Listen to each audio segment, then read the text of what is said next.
আচ্ছা, আজকের যে রেসিপিটা বানাচ্ছি আমি সেটা হচ্ছে দই পনির ভাপা। তো স্টাইল করতে গিয়ে প্রথমে একটা পনির আমি ফেলে দিয়েছি। তো পনিরের টুকরোর মধ্যে যাচ্ছে নুন, গোলমরিচ, তারপরে হচ্ছে আদা রসুন বাটা, পেঁয়াজ বাটা, কাজু বাদাম বাটা আর টক দই।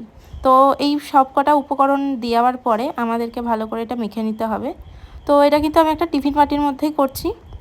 তো সব কিছু মেখে নেওয়ার পরে এটার মধ্যে কাঁচা সর্ষের তেল দিয়ে দেবো। কাঁচা সর্ষের তেল দেওয়ার পরে এটার মধ্যে চলে যাচ্ছে সামান্য একটু গুঁড়ো গরম মশলা আর স্টাইল করে 3টে কাঁচা লঙ্কা আমি এটার মধ্যে সাজিয়ে নিয়েছি। তো এরপরে ভালো করে ঢাকনা দিয়ে দিতে হবে টিফিন কৌটোর। এবার তো ভাপাতে দিতে হবে এটা। তো তার জন্য গরম জল আমি করে নিচ্ছি একটা গামলার মধ্যে, তার উপর দিয়ে দিচ্ছি একটা স্ট্যান্ডের ওপর বসিয়ে দিচ্ছি বাটি, মানে টিফিন বাটি। তো এটাকে 30 মিনিট মতন এবার ঢাকনা দিয়ে ভাপাতে দিতে হবে।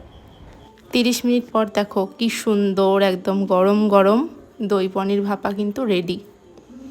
দেখো টেস্টি টেস্টি লাগছে না? তোমরাও কিন্তু অবশ্যই বানিয়ে ট্রাই করবে। আর কারা কারা এর আগে বানিয়েছো তারা কমেন্ট করবে। ঠিক আছে, বাই বাই, টাটা।